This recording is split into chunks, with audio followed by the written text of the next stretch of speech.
Sir Vladimir, ganito, tama ba yung pananaw, laganap ba sa mga schools natin ang bullying para masabi ng isang pag-aaral na tayo ang bullying capital of the world? Well, Ma'am Weng, no, hindi naman kami actually nagulat, no. In fact, talagang patotohanan.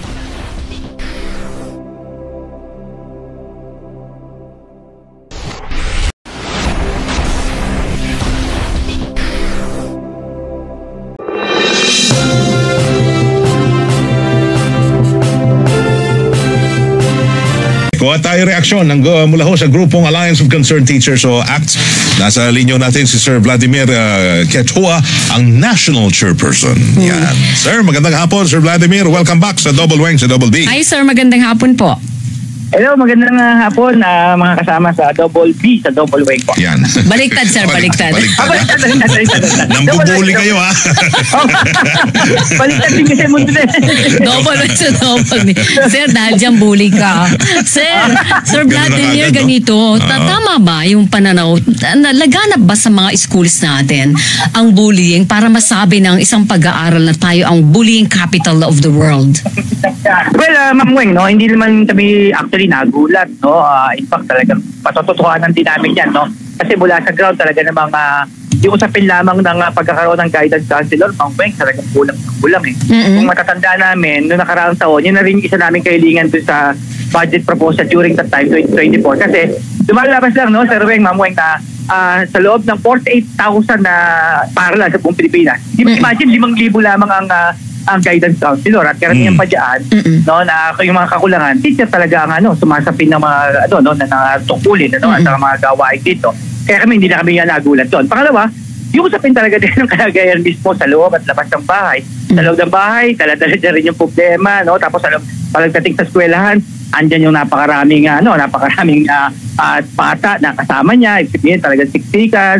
Tapos mga bata rin, nababatrip din minsan niya kapag talagang walang magamit na pagkatuto. Pag pinagsama-sama natin yan, Mang Pueng, talagang may malaki talagang usapin doon sa budget talaga.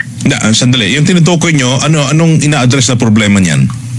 Well, basically yung yung bakit yung bata ay hindi nasusolusyonan yung pagkakaroon ng yung tinatawag natin na bullying na tinatawag, no? Kasi di ba dapat totoo namang may mga ganyang social behavior na nakukuha sa iba't ibang mga factor na dapat ang tutugon diyan scientifically dapat yung may maalam, no? Halimbawa yung guidance sa counselor. Pero katulad nga po ng sinabi ko kanina, talagang kulang na kulang yun, no? Okay. Imagine, ako nangyari ito, Sir Weng, imagine, no, may kasalanan yung bata, talagang papasulatin ko na lamang sa isang papel kasi wala naman ako kailang paano siya mag-guide. Paano nyo iti-treat kung meron. Pero sandali. Pero likas ba na bully ang mga batang Pilipino? Pero siguro unahin natin, ano ba yung bully? Pag sinabi mong bully, ano ba? Paano mo i-describe na binubully ang isang estudyante? Well, sabi ko nga, hindi tayo scientific o hindi tayo specialista sa ganyan. Ang pagkakalam natin pag sa ganyang bagay-bagay, siyempre yung mga bagay na yung mga bata, halimbawa ay ako, nagkaturo ako ng grade 7, sinusunod sa puwet o kaya ay hinaharot. Yung mga bagay talaga na nakakagalit na, siyempre nagdudulot siya talaga ng physical at harutan, mga bagay-bagay na talagang nangyayari, matatawag na bullying, no? Mga social media man yan, at kadalasan sa physical talaga. So lagana po yan? Sa tingin natin, na nagaganap talaga yan, lalo na sa isang lugar talaga na marami talaga mga bata at kulang ng mga pasilidad at mga education support personnel para solusyonan doon. Kasi Sir Weng, Ma'am Weng, no, meron naman talaga tayo sa DepEd, halimbawa positive discipline na isang dokumento ng DepEd pero para masolusyonan sana ito. Pero hindi sumasapat siya, Ma'am Weng, Sir Weng, dahil nga wala naman siyang kakayanan sa pang i-apply ito dahil nga kulang na kulang talaga tayo ng personnel. Ang kakulangan natin ay yung mga tao o officer ng school na magsisweto sa mga bata. Opo, tama po yun, no? Pero likas po kasi yung ugali ng pambubuli eh. So, yung pagsusweto ay nangyayari na pag ginawa na yung aksyon. Pero yung prior to that, para to prevent the bullying, di ba likas na ugali yun, lalo na sa pagpapalaki ng mga anak yun. Sa loob ng bahay mismo, dapat nasusweto na agad yun. Well, tama naman po yun, no? Talaga namang wala namang magulang na ang gusto niyang anak, no? Siyempre ay mambuli o mabuli, no? Pero siyempre, merong tinatawag tayong mga social factor na sabihin natin, hindi yan ma-control. Kasulad na banggit natin kanina at economic factor, no? Pero ganun pa man, no, talagang ayaw ko sabihin kasi siyempre philosophy yung mga major. Talagang may mga factor na kahit na hindi bully, nagkakaroon talaga ng buhay. Ako, halimbawa po, senior high school na yung aking hinahawakan, talagang nabully siya, meron akong estudyanteng ganyan, at hindi na rin talaga nakapag-aral. Meron naman na napakabait niya before, grade 10 siya, tapos yung siya ay naging estudyante ng grade 11. Sabi ko, hindi ka naman ganyan kasi nahawakan kita ng grade level ka. Na dun sa pag-iimbestiga ko, sa pamagitan ng pagtatanong lamang, alam niyo yun, yung nakita niya sa pamilya, lalo na ng panahon ng pandemya, di ba ng panahon ng pandemya, nakita ng mga tatay at nanay yung problema dahil dati nasa labas sila ng bahay, nagtatrabaho. Pagdating sa pandemya, basically, nasa loob na sila ng bahay, nakita na, nag-aaway ang matatay. Influence, no? Influence. So, na-influensyahan yun. So, binit-bit niya yun. So, ganun yung isa nating pananaw na, medyo tingin ko, di pa naman siguro scientific yun. Pero pag kayo bilang teacher, paano pag lumalapit sa inyo ang bata, nagsusumbong, ano hong ginagawa ng teacher? Well, unang-una, sa klase niyo, kung napansin nyo, na talagang itong isang estudyante, medyo nag-ahari-harian sa lahat di ba? Na parang feeling niya, siya yung boss. Well, una-una, tulad nga ng binigit ko na, Sir Weng, no? Una-una, pinapatawag natin muna yung mga concern, halimbawa, mga bata, tapos pati advisor. Tapos, isinasama na rin natin yung mga responsableng tao, katulad ng guidance counselor, meron man, o kaya ay mga magulang kung kinakailangan. Hanggang doon lamang, Sir Weng, yung ang kaya natin, no? At syempre, dudulo yan sa pwede mag-sorry, wag nang maulit. Depende sa circumstantial. Halimbawa, kung may physical, siyempre, pwedeng bayaran. Hanggang doon lamang yun. Sir Vlad? Birang-bira, Ma'am Wing, yung papatanggal namin, worst na scenario talaga na papatanggal namin, ililipat namin. Pero Sir Vlad, makatwiran ba at may basis ba na sabihin tayo yung bullying capital? Well, tingin ko, hanapin pa natin yung ganyang no? Kasi totoo namang binanggit mo, hindi yan natural no, pero sabi ko nga pwedeng mangyari, no, pero hindi natural, pero pwedeng mangyari talaga dahil nga po dun sa kalagayan. Kasi ako naniniwala ako mabait akong bata, hindi man ako tambuli pero bakit nangyari ito? So yun pa yung aaralin talaga natin. Ano bang factor na naganap nangyari mga ganyan? Ako kasi tingin ko mayroong factor yung panahon ng pandemya malaking bagay yun sa loob at labas ng pamilya. Kung kayo ho ba mga teacher din, nabubully rin ng mga estudyante ho ninyo? Si minsan, di ba? Sir Weng, buti na tanong mo Talaga? Nabubuli kayo ng students? Meron. In fact, meron ako, gusto kong mabanggit ito. No? Meron isang estudyante na nagpaputok ng labintador sa kanyang teacher. Ito, nabalita ito sa Pangasinan. Hinabol ng bata, sinaksak yung teacher, napatay. May mga ganon. Oo, may mga ganon. So, ibig sabihin, hindi lang nangyayari ang bullying sa pagitan ng estudyante sa estudyante. Kahit ang mga teacher ay nabubuli din. Halimbawa, kayo sir, ano yung pangbubuli na naranasan nyo personally? Ako personally, hindi ko lang kung matatawag na bully. Ako ay nagpatawag ng mga estudyante na alam niyo yun, parang may mga ganito na umiikot ako sa loob ng klase, tapos merong hindi ka na ipapakita sila, parang ina-attract ka, no? Ako kasi parang nabully ako sa tingin ko, parang naharas pa nga ako see you in the guidance counselor, sabi ko, kapag ginagawa yan, ano? Pero meron din pong teacher na nabubuli na estudyante. Ay, di ba?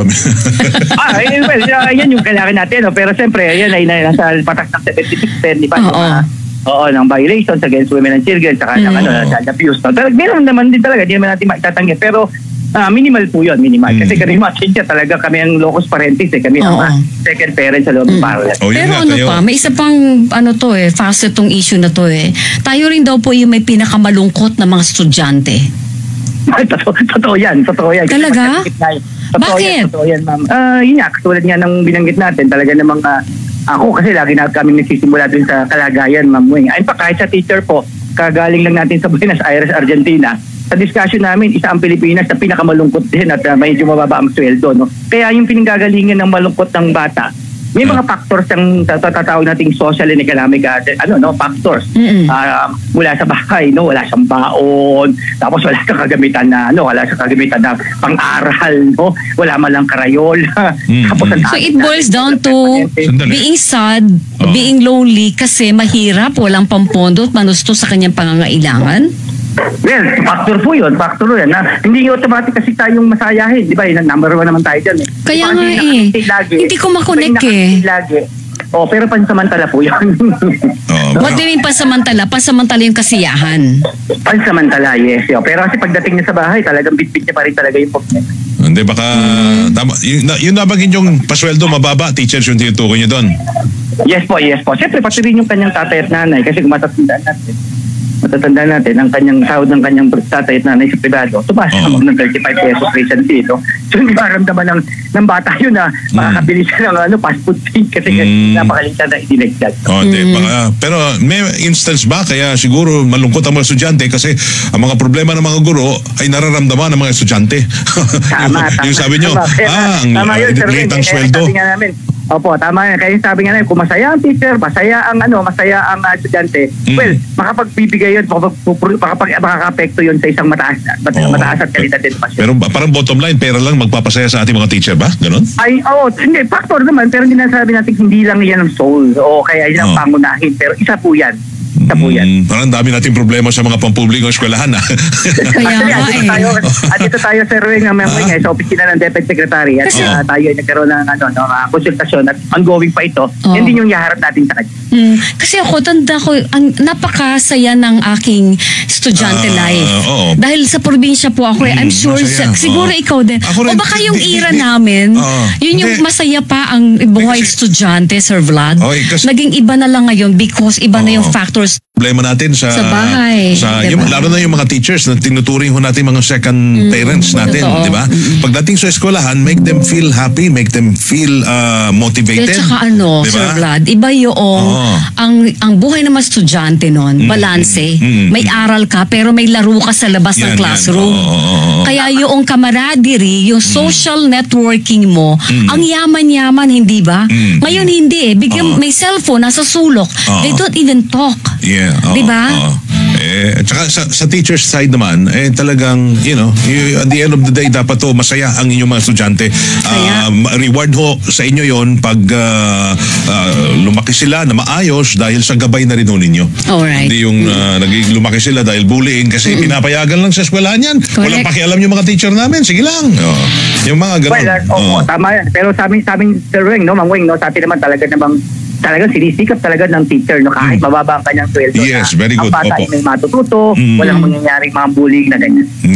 Thank you. Sir Vladimir Ketua, thank you po, sir, as always. Salamat. Ang National President o Chairperson ng Alliance of Concerned Teachers o ACT, si Sir Vladimir Ketua.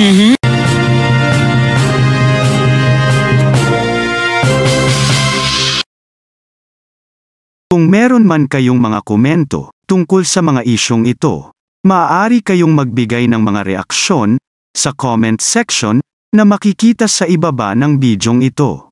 Maraming salamat, at kung ikaw ay interesado ng mga bidyong tulad nito, mangyaring suportahan ang channel na ito sa pamamagitan ng pagpindot ng like, pag-share ng mga video at kung bago ka pa lang sa channel na ito, please subscribe sa channel na ito at pindutin ang notification bell at piliin ang all upang maabisuhan ka para sa mga paparating pang mga videos.